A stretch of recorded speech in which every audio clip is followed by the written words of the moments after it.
ব্যৱসায় বৃদ্ধিৰ বাবে জনপ্ৰিয় মন্ত্ৰসমূহ। কুবেৰ মন্ত্ৰ ধন সম্পত্তি আৰু ব্যৱসায়িক লাভৰ বাবে অতি শক্তিশালী বুলি বিশ্বাস কৰা হয়। ওম যক্ষায় কুবেৰায় বৈশ্যবনায় ধনধান্য ধীপতয়ে ধনধান্য সমৃদ্ধিং মে দেহি দাপয় সাহা। প্ৰতিদিনে 1-8 বাৰ জপ কৰক, বিশেষকৈ বুধবাৰ বা শুক্ৰবাৰত। ধূপ দীপ জ্বলাই লক্ষ্মী কুবেৰৰ পূজা কৰিলে ভাল ফল পোৱা যায়। লক্ষ্মী মন্ত্ৰ ব্যৱসায়ত স্থায়ী উন্নতি আৰু গ্ৰাহক আকৰ্ষণৰ বাবে। শ্ৰীং হ্ৰীং ক্লিং মহালক্ষ্যই নমঃ বা শ্ৰীং শ্ৰীং শ্ৰীং পৰম সিদ্ধি বেপাৰ বৃদ্ধি নমঃ। দোকান খোলাৰ আগতে বা সন্ধিয়া 1-8 বাৰ জপ কৰক। গ্ৰাহক আকৰ্ষণৰ সৰল মন্ত্ৰ দোকানত গ্ৰাহক বহাৰ বাবে।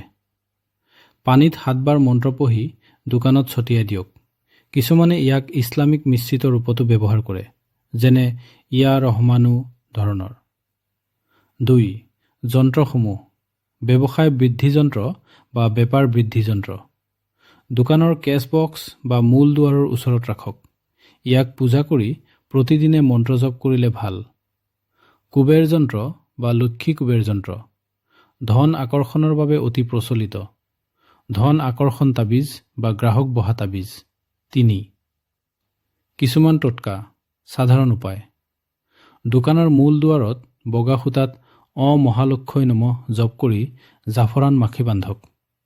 প্ৰতিদিনে ৰাতিপুৱাই দোকানত ধূপ জ্বলাই লক্ষ্মী স্তোত্ৰ বা কুবেৰ মন্ত্ৰ পঢ়ক। অমাৱস্যা বা পূৰ্ণিমাত বিশেষ পূজা কৰক। গুৰুত্বপূৰ্ণ কথা, এইবোৰ কৰাৰ আগতে যদি সম্ভৱ হয় ভাল জনা তান্ত্ৰিক বা জ্যোতিষীৰ পৰামৰ্শ লওক, কাৰণ ভুল পদ্ধতিত নেতিবাচক ফল হ'ব পাৰে বুলি বিশ্বাস কৰা হয়। তদুপৰি ব্যৱসায়ৰ মূল সফলতা কঠোৰ পৰিশ্ৰম, ভাল সেৱা, মাৰ্কেটিং আৰু সঠিক পৰিকল্পনাৰ ওপৰত নিৰ্ভৰ কৰে।